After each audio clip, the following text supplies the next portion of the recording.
Silakan untuk mengambil posisi yang tertentu di Bapak Ibu sekalian, kita untuk merasakan bisa hidup permohonan ini.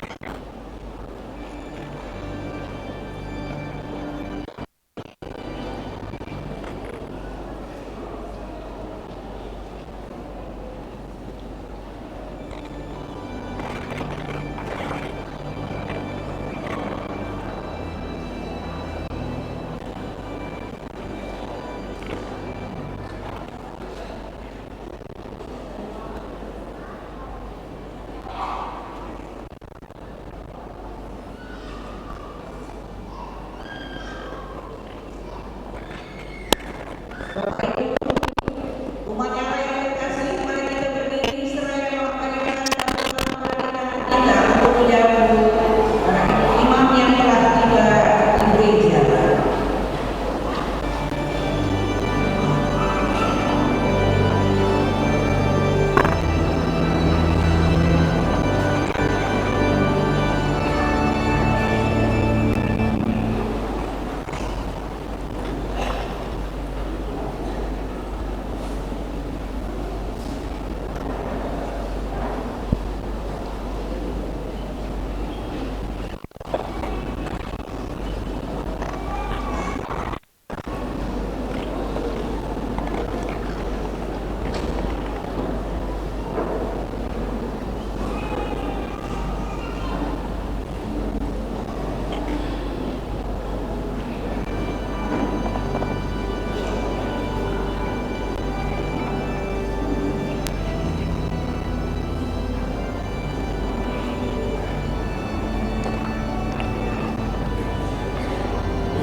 Yang mulia Bapak Uskup Pastor Torni telah memasuki pelataran gereja. Mari kita mengabaikan daun palma sebagai bentuk kita menyambut Kristus Yesus yang masuk ke kota Yerusalem. Warna merah melambangkan kemenangan, di mana Ibu Palma mengawali trik hari suci.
segera.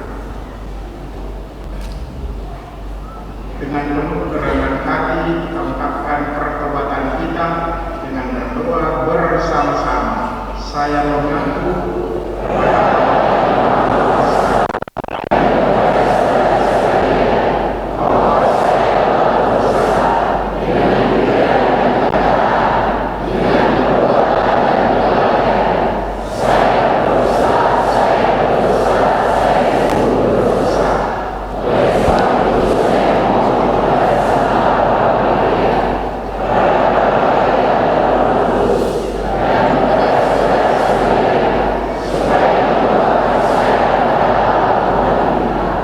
semoga Allah yang Maha Kuasa mengasihani kita, mengampuni dosa-dosa kita, dan menghantar kita kepada hidup yang kekal. Marilah berdoa.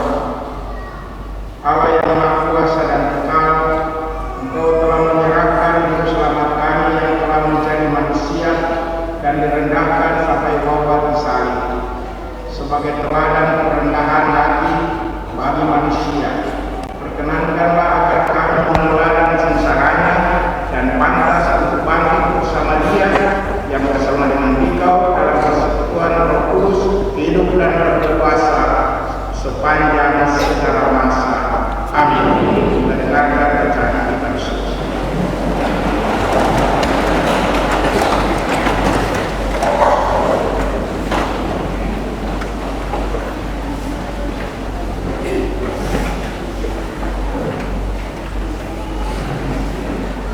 Bacaan dari kitab Yesaya. Tuhan Allah telah memberikan kepadaku lidah seorang murid, supaya dengan perkataanku aku dapat memberi semangat baru kepada orang yang letih lesu. Setiap pagi ia mempertajam pendengaranku untuk mendengar seperti seorang murid. Tuhan Allah telah membuka telingaku, dan aku tidak memberontak, tidak berpaling ke belakang. Aku memberi punggungku kepada orang-orang yang memukul aku, dan pipiku kepada orang-orang yang mencabuti janggutku. Aku tidak menyembunyikan mukaku ketika aku dinodai dan diludahi. Tetapi Tuhan Allah menolong aku, sebab itu aku tidak mendapat noda. Maka aku meneguhkan hatiku seperti teguhnya gunung batu, karena aku tahu bahwa aku tidak akan mendapat malu. Demikianlah sabda Tuhan.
Bacaan dari surat Rasul Paulus kepada jemaat di Filipi. Saudara-saudara, walaupun dalam rupa Allah, Kristus Yesus tidak menganggap kesetaraan dengan Allah itu sebagai milik yang harus dipertahankan. Sebaliknya, Ia telah mengosongkan diri dan mengambil rupa seorang hamba dan menjadi sama dengan manusia. Dan dalam keadaan sebagai manusia, Ia telah merendahkan dirinya dan taat sampai mati, bahkan sampai mati di kayu salib. Itulah sebabnya Allah sangat meninggikan Dia dan menganugerahinya nama di atas segala nama, supaya dalam nama Yesus bertekuk lututlah segala yang ada di langit, yang ada di atas dan di bawah bumi, dan bagi kemuliaan Allah Bapa, semua lidah mengakui Yesus Kristus adalah Tuhan. Demikianlah sabda Tuhan.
Pada waktu itu, bangkitlah para tua-tua bangsa Yahudi, imam-imam kepala dan ahli-ahli Taurat, dan mereka membawa Yesus menghadap Pilatus. Di situ mereka mulai menuduh Dia, katanya, telah dikatakan mereka bahwa orang ini bersama Ia melarang orang bayar pajak kepada Kaisar, dan tentang dirinya Ia mengatakan bahwa Ia adalah Kristus, yaitu Raja. Pilatus bertanya kepada Yesus. Jawab Yesus, Engkau sendiri mengatakan. Kata Pilatus kepada imam-imam kepala dan seluruh orang banyak itu, Aku tidak menyerahkan kesalahan apapun pada orang. tetapi mereka makin kuat mendesak, katanya, Ia memasuk rakyat dengan ajarannya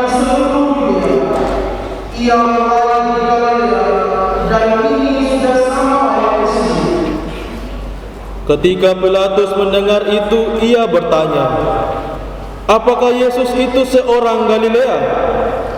Dan ketika tahu bahwa Yesus seorang dari wilayah Herodes, Pilatus mengirim dia menghadap Herodes, yang pada waktu itu ada juga di Yerusalem. Ketika melihat Yesus, Herodes sangat girang. Sudah lama ia ingin melihat Yesus, karena ia sering mendengar tentang dia. Lagi pula, ia berharap dapat melihat bagaimana Yesus mengadakan suatu tanda.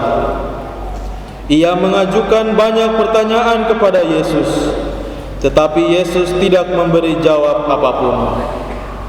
Sementara itu, imam-imam kepala dan ahli-ahli Taurat maju ke depan dan melontarkan tuduhan-tuduhan yang berat terhadap Yesus.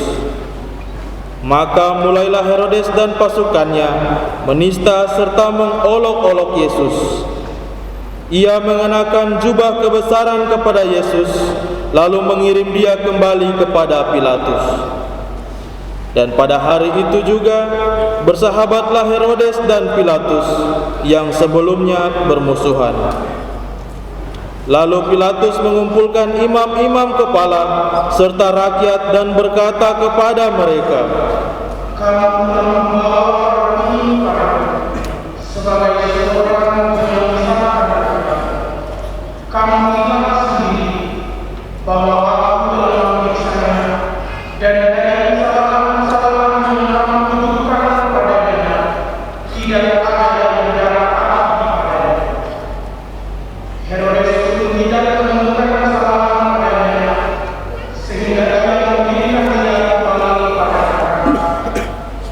sesungguhnya tidak ada suatu apapun yang dilakukannya yang setimpal dengan hukuman Allah. Jadi kamu akan menjaga lalu melepaskan, sebab Pilatus wajib melepaskan seorang tahanan negara pada hari raya. tetapi mereka berteriak bersama-sama,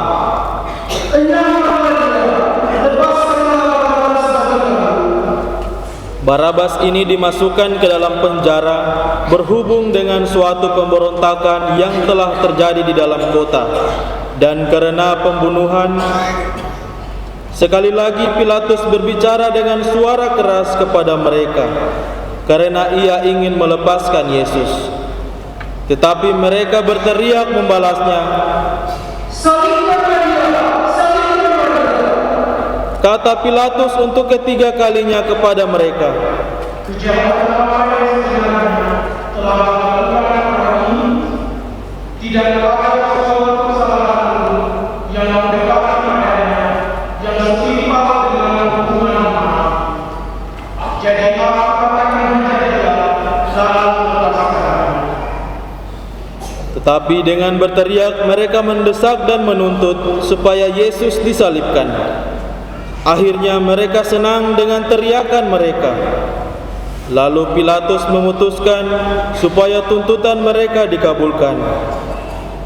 Jadi Pilatus melepaskan Barabas yang dimasukkan ke dalam penjara karena pemberontakan dan pembunuhan itu sesuai dengan tuntutan mereka.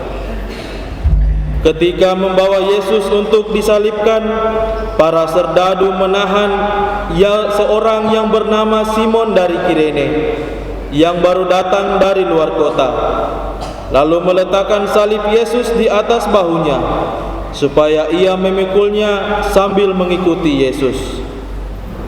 Sejumlah besar orang mengikuti Yesus, di antaranya banyak perempuan yang menangisi dan meratapi dia. Yesus berpaling kepada mereka dan berkata, "Hai putri-putri Yerusalem, janganlah kamu menangisi aku, melainkan tangislah dirimu sendiri dan anak-anakmu. Sebab lihat, akan tiba masanya orang berkata, berbahagialah perempuan dan berbahagialah perempuan yang lahirnya tidak pernah melahirkan, dan gunung-gunung, maka orang akan mulai berkata kepada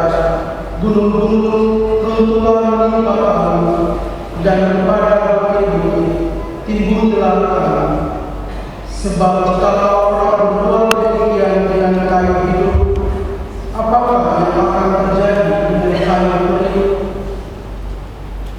Bersama Yesus digiring juga dua orang lain, yaitu dua penjahat untuk dihukum mati bersama-sama dengan Dia. Ketika mereka sampai di tempat yang bernama Tengkorak, mereka menyalibkan Yesus di situ. Kecuali Yesus disalibkan, juga kedua orang penjahat itu, yang seorang di sebelah kanannya dan yang lain di sebelah kirinya.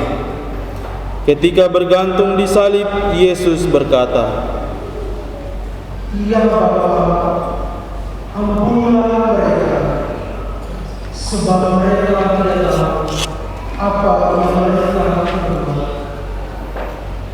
Dan mereka membuang undi untuk membagi pakaian Yesus. Orang banyak berdiri di situ dan melihat semuanya. Pemimpin-pemimpin mengejek Yesus, katanya, Orang lain tidak selamat, dialah seorang, ia menyelamatkan dirinya sendiri. Jika ia adalah Mesias, orang yang begini Allah. juga prajurit-prajurit mengolok-olokkan Dia.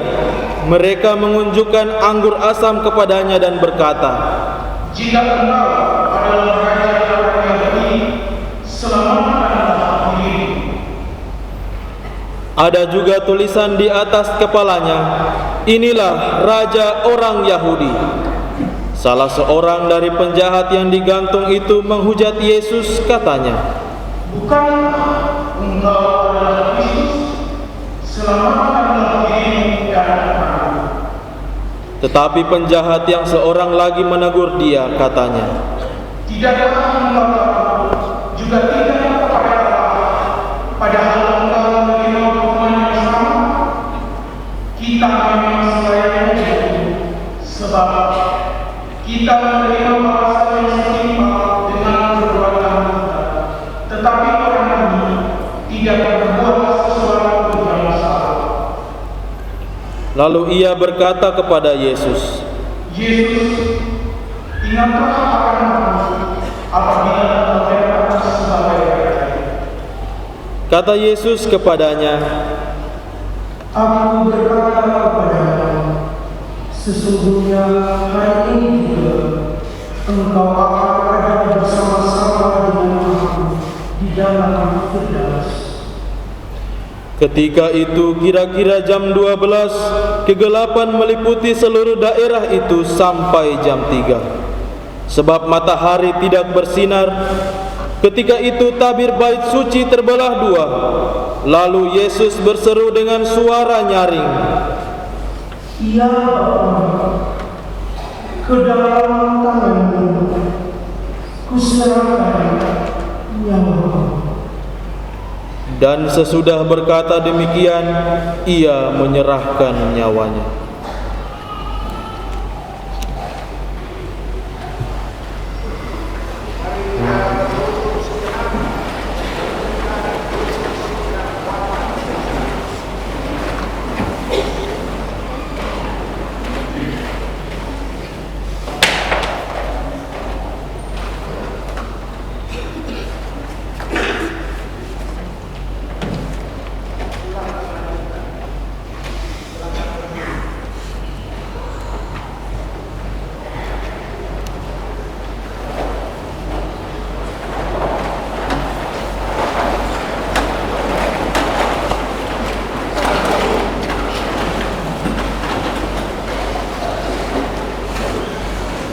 Ketika kepala pasukan melihat apa yang terjadi, ia memuliakan Allah, katanya, Sungguh, orang ini adalah orang benar.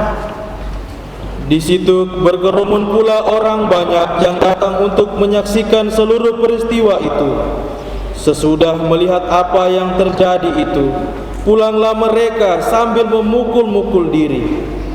Semua orang yang mengenal Yesus dari dekat, termasuk perempuan-perempuan yang mengikuti Dia dari Galilea, berdiri jauh-jauh dan melihat semua itu.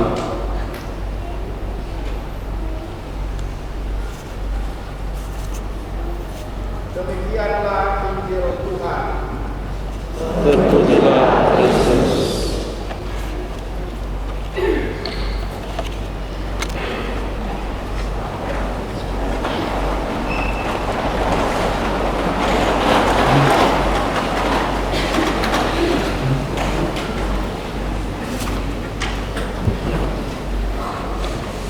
Dalam nama Bapa dan Putra dan Roh Kudus. Amin. Saudara-saudara sekalian yang terkasih, kini ekonomi global kacau. Presiden Trump menaikkan tarif impor. Cina membalas, saling balas dendam, sehingga makin kacau ekonomi dunia ini. Tetapi yang kacau dalam dunia ini bukan hanya ekonomi, tapi kita lihat gempa terjadi di mana-mana. Kacau juga. Banyak orang menderita karena gempa, tsunami. Syukur terjadi lagi di Indonesia, tapi siap-siap untuk menghadapi mega keras magnitudo 8,9. Berapa hari lalu juga terjadi gempa di Merauke. Pokoknya dunia ini kelihatannya makin kacau. Di Merauke sendiri masih anak-anak sudah minum ganja, masih anak-anak sudah mabuk-mabukan, sehingga orang merasa takut untuk berjalan malam. Apakah Merauke sudah sedemikian kacau? Kita lihat juga di Papua terjadi kekerasan, pembunuhan. Syukur bukan di Papua Selatan, tetapi di bagian Papua lain. Syukur belum terjadi di sini. Pertanyaannya, mengapa semuanya ini terjadi? Di Manado, Ketua Sinode menjadi tersangka penggelapan uang. Sebagai orang Manado, saya malu juga. Seorang tokoh agama. Jadi dosa meliputi banyak orang, menyangkal Tuhan, dan akibatnya kita lihat apa yang terjadi saat ini. Semoga Tuhan tidak menghancurkan Merauke ini karena kejahatan-kejahatan yang kita buat, tetapi kita bertobat. Tadi dalam kisah sengsara, walaupun tadi tidak dibaca, tapi sebenarnya ada dalam kisah sengsara menurut Lukas. Petrus, seorang rasul, seorang yang dipilih secara khusus oleh Tuhan menjadi orang yang paling dicintai Yesus bersama dengan Yohanes dan Yakobus. Petrus menyangkal Yesus, bukan cuma satu kali, tetapi menyangkal 3 kali. Padahal Yesus telah memilihnya. Iman dari Petrus hancur berantakan karena egoismenya. Dia takut menderita demi Kristus. Dia takut bahwa harga dirinya dihancurkan karena beriman. Saudara-saudara sekalian, kita juga seringkali seperti Petrus Kita beragama Katolik. Sudah lama barangkali kita dipermandikan. KTP kita Katolik. Tetapi seringkali hidup kita bertentangan dengan kekatolikan dan kekristenan, menyangkal Allah dalam hidup ini. Kita menyangkal Allah. Menyangkal Allah bagaimana? Kita mulai tidak percaya akan Tuhan dan yang lain-lain yang menguasai kita. Kita perlu uang memang, tapi seringkali uang telah menghancurkan iman kita pada Tuhan. Juga kekayaan, jabatan. Berapa banyak orang Katolik karena ingin jabatan tertentu saling menfitnah, saling menghancurkan. Padahal Katolik juga tidak jarang terjadi di dalam kehidupan kekatolikan kita.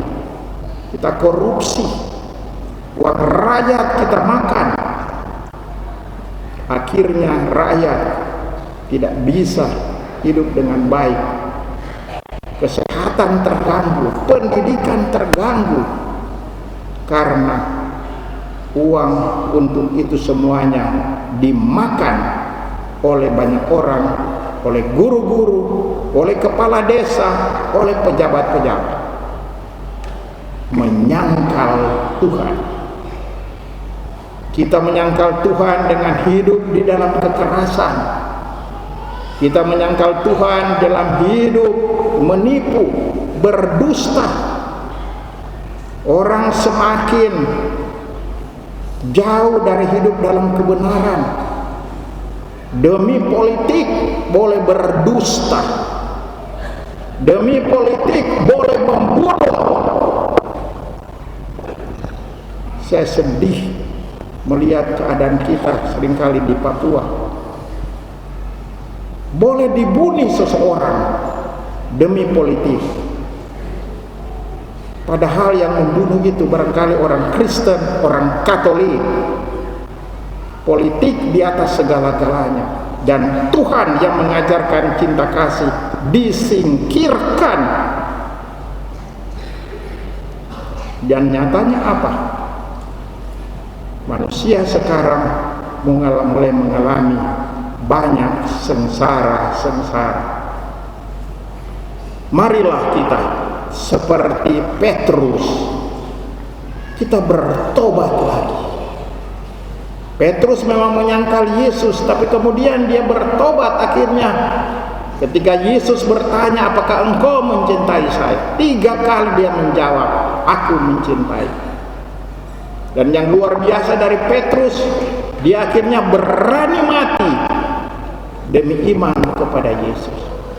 Tidak takut harga dirinya hancur. Yesus dimuliakan. Kita juga harus demikian. Mari kita menjadi militan dalam beriman kepada Yesus. Dan mari kita jaga Provinsi Papua Selatan, Kabupaten Merauke ini aman dan damai. Dijauhkan dari kekerasan, dari penipuan, dan dari segala. Jaga baik-baik, karena bisa saja orang-orang dari luar, dari bagian Papua lain datang ke sini dan memakai agama sebagai alasan, padahal menghancurkan orang lain.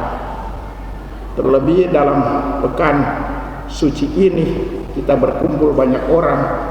Semoga kita jaga, jangan ada yang menyusup di sini mau mengadakan kekacauan bagi kita umat Katolik. Kita harus menunjukkan kebaikan. Saya akhiri khotbah saya dengan kata-kata dari Paus Fransiskus. Jangan takut menjadi orang kudus. Biarkanlah dirimu dimenangi oleh Kristus. Atau juga kata-kata dari Paus Yohanes Paulus II.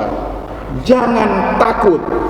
Bukalah pintu bagi Kristus yang selalu memilih sesuatu yang luar biasa untuk hidup kita dan memberi kehidupan kepada Kristus berarti bahagia. Semoga demikian. Amin.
Bagi gereja yang menderita, ya Bapa yang Maha Kuasa, tabahkanlah mereka yang menderita, dihina, difitnah karena imannya, agar mereka tetap berpengharapan bahwa sesudah cobaan akan datang pembebasan. Marilah kita mohon.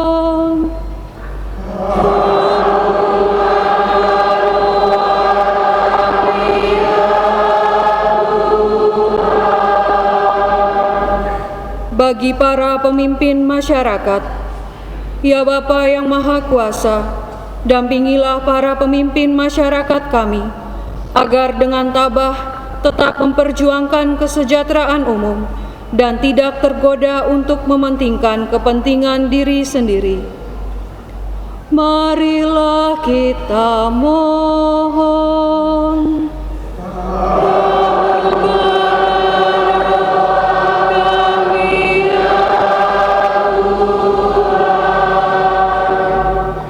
Bagi sanak saudara yang menderita, ya Bapa yang penuh kasih, berkatilah dan dampingilah saudara-saudara kami yang sedang mengalami penderitaan, agar dengan rela dan penuh iman, mempersatukan penderitaannya dengan penderitaan Kristus, demi keselamatan sesama.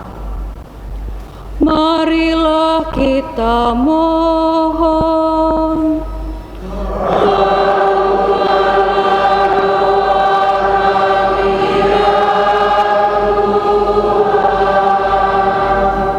Bagi kita sendiri yang berkumpul di sekitar altar ini, ya Bapa yang Maha Murah, curahkanlah semangat Yesus Kristus Putramu dalam diri kami, agar kami dapat saling membantu dalam memanggul salib kehidupan kami sehari-hari dalam mengikuti jejak Putramu. Marilah kita mohon.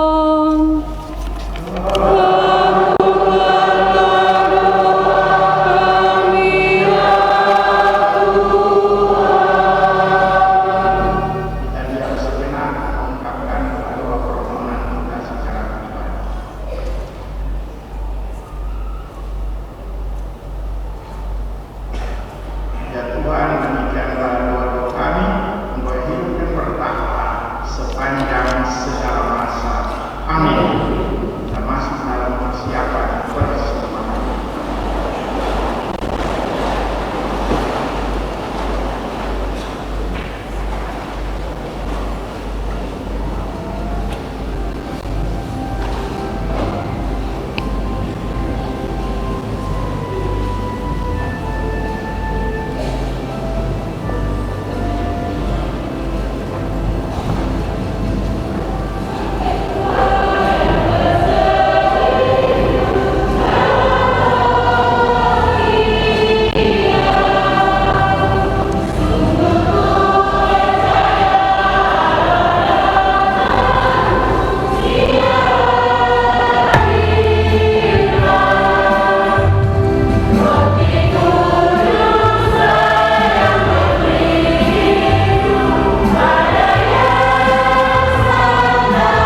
Demikian pula sesudah perjamuan dia mengambil piala, sekali lagi dia mengucap syukur kepada Allah, memberikannya kepada murid-muridnya seraya berkata, terimalah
agar kami menyempurnakannya dalam cinta kasih, dalam persatuan yang maha sekali Kristus, dan bersekutu kami Petrus dan Yesus serta seluruh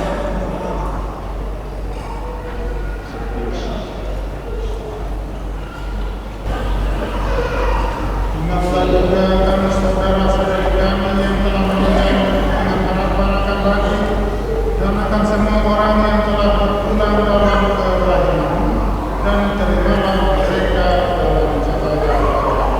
Kami mohon kasihan kami semua agar kami pun terima dalam kebahagiaan abadi bersama Santa Maria Bunda Allah, Santo Yosef mempelainya, para rasul dan semua orang kudus sepanjang masa yang hidupnya berkenan kepada-Nya. Semoga kami pun memperkenankan untuk serta memuji dan memuliakan Dikau dengan perantaraan Yesus Kristus Putra-Nya. Dengan pengantaraan Dia bersama Dia dan dalam Dia, bagi Allah Bapa yang Maha Kuasa, dalam persekutuan dengan Roh Kudus, segala hormat dan kemuliaan sepanjang segala masa. Amin.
Mohon perhatian untuk beberapa provinsi hari Minggu 13 April 2025 Hari Raya Idul Fitri.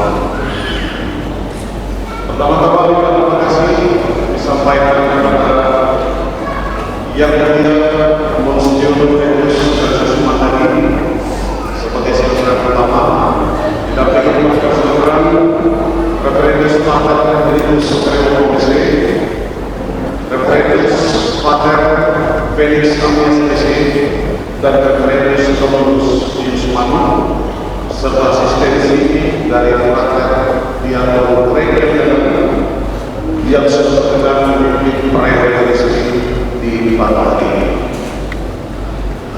Terima kasih juga disampaikan kepada seluruh petugas ini, tim kerja pasca yang sudah bekerja di depan sehingga semua boleh duduk dengan tenang, hikmat, mengikuti perayaan Minggu Bakar terjadi ini. Seluruh petugas dan terutama korban ini saudara-saudara kita, umat lingkungan Penis, tempatnya mereka yang berdomisili di belakang rumah sakit dan sebagainya. Kita berikan aplaus.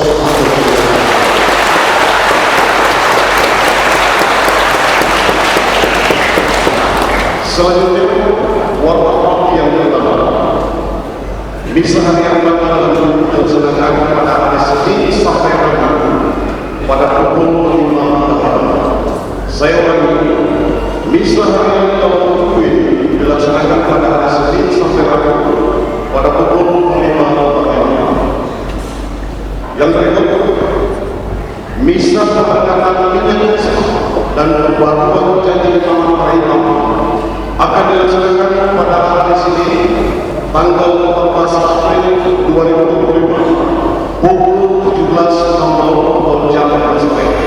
Kami mohon partisipasi untuk dapat ambil bagian dalam perayaan misa dimaksud.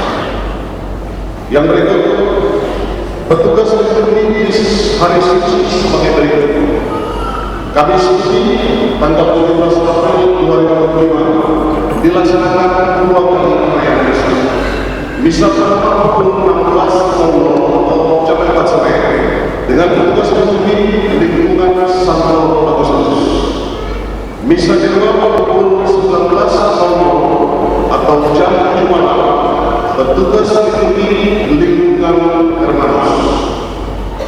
Kemudian perayaan Jumat Agung tanggal 18 April 2025, ibadat Jumat Agung akan dilaksanakan pada pukul 15.00 atau jam 3 sore dengan petugas berdiri di lingkungan Keraton Sarian Siswa.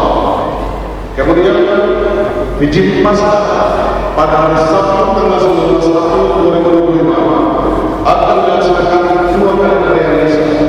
Misa yang pertama pukul 16.00 atau jam 4 sore dengan petugas berdiri di lingkungan Santo Paulus. Misa kedua pukul 19.00 dengan petugas berdiri Kor Gabungan Laut. Kemudian Minggu Pasca tanggal 20 April 2025 dilaksanakan 2 kali misa. Misa pertama pukul 7 pagi dengan petugas berdiri di lingkungan Santo Antonius dan misa kedua pukul 9 pagi dengan petugas berdiri di lingkungan Keraton Sarian Bunda. Catatan untuk umat, harap dengan baik-baik setiap informasi dalam pemberitahuan informasi terkait perayaan daerah. Untuk lebih jelas lagi, tim kerja sedang menyiapkan informasi detail terkait dengan perayaan misa dan waktu pelaksanaan perayaan misa. Sudah diuraikan dalam bentuk paledok di kiri kanan pintu masuk gereja. Mohon supaya oleh Allah, jadi jangan sampai salah informasi terkait dengan waktu pelaksanaan misa. Yang berikut, diberitahukan kepada umat bahwa novena kalimat lain akan dilaksanakan dengan jadwal sebagai berikut. Hari Jumat dan Sabtu tanggal 18 April dan 19 dilaksanakan pukul 6 pagi hari Minggu dan hari Minggu sampai hari Sabtu tanggal 20 April sampai 26 April dilaksanakan pada pukul 15.00 atau jam 3 sore. Kemudian hari Minggu tanggal 27 April 2025 merupakan pesta perayaan hari. Perayaan Misa dilaksanakan pada pukul 15.00 atau jam 3 sore. Yang berikut panggilan bagi pasangan calon. Panggilan pertama, Saudara Petrus Paulus Erlianto dari Provinsi Maluku Baru dengan saudara Christine Iriani berasal dari lingkungan Raden Bajas kepada calon pasangan dimohon berdiri di depan.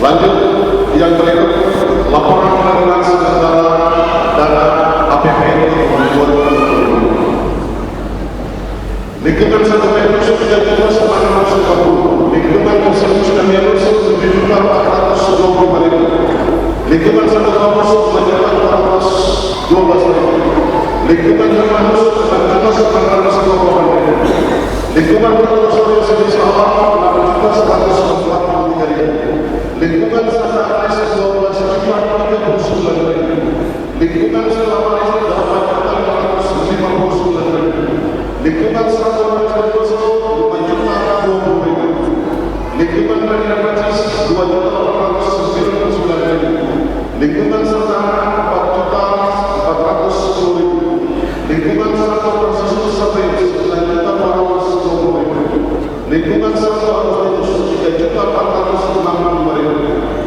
lingkungan Santa Paulus 4.400.000, lingkungan Santa Yosef 7.391.000, lingkungan Santa Lorenz 950.000, lingkungan Rosario Bendara 2.156.000, lingkungan Santa Margarita 4.109.000, dan APBN dari saudara itu setopong sebesar Rp100.000.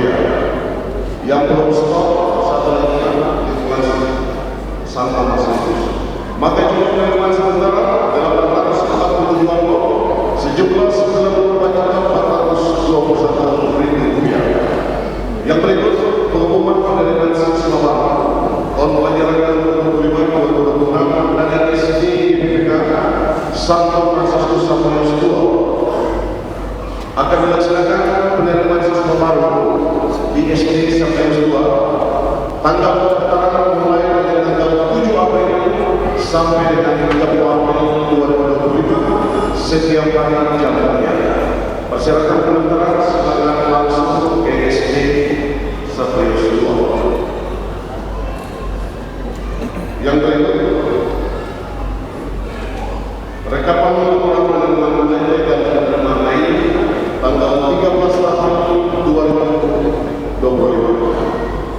Kolektif yang tanggal 6 April 2025 terdiri dari BPA bisa 1 tabungan dan 13.413.000. Kolektif B bisa 1 tabungan dan 14.407.000. Derma dari IAIN 250.000. Derma Sakit 428.000. Kolektif dari Kapela Santo Kredis bulan Maret 641.000. Kolektif itu tanggal 6 April 2025 dari Santa Marsilis 1.426.000. Oleh jalan sekitar 11 April dari Kapela Santo Kredis 224.000. Oleh Devisa 1.000 hari Bapak Pasangan Sosori dan Sorai tanggal 12 April 2025 Rp1 juta.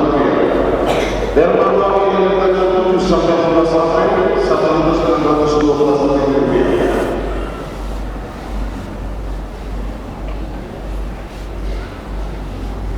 Kemudian Bapak Ibu dan Bapak sekalian, dalam rangka perayaan Pasca, paroki Yesus bidang kering bidang material seksi multimedia itu menyiapkan sarana untuk mengucapkan ucapan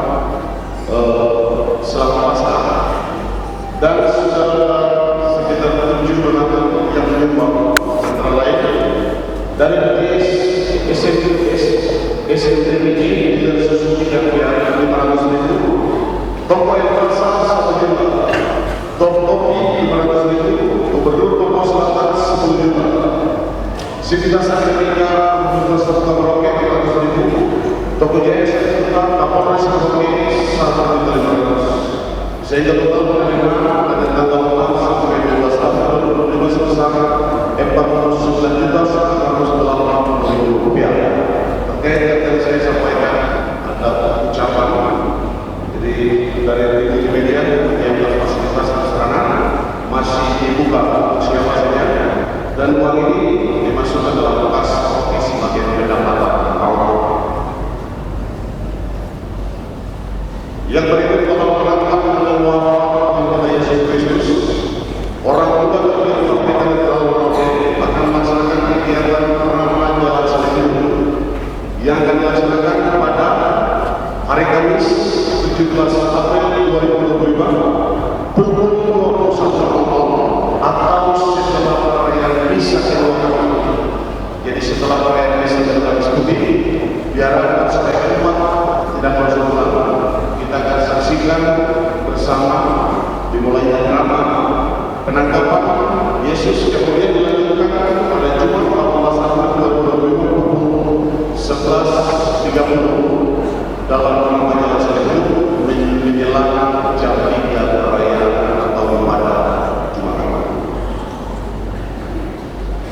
Yang terakhir, saudara Muhammad Abdullah 150 juta Rp400.450. Ada beberapa 3 slide. Maka saldo sampai dengan 12 April 2025 sebesar Rp473.450.458. Demikian wartawan yang akan disampaikan. Terima kasih. Dan sekali lagi catatan untuk jadwal perayaan Pekan Suci sudah disiapkan di pintu masuk kiri kanan gereja dalam hal ini harap itu difoto dan diperhatikan untuk tepat waktu dalam setiap pelaksanaan istilah perayaan Pekan Suci. Atas kejauhan sampaikan terima kasih. Selamat pagi teman-teman TNI. Salam.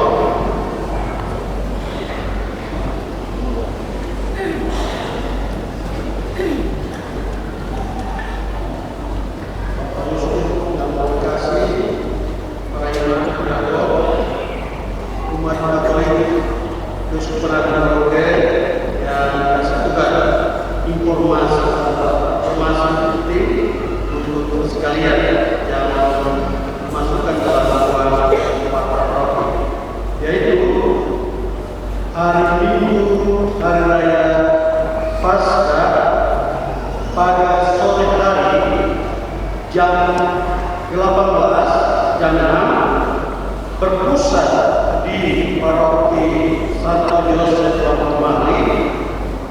Umat Katolik akan mengadakan pawai Paskah dengan obor Paskah akan atau kemudian sebagai Paskah.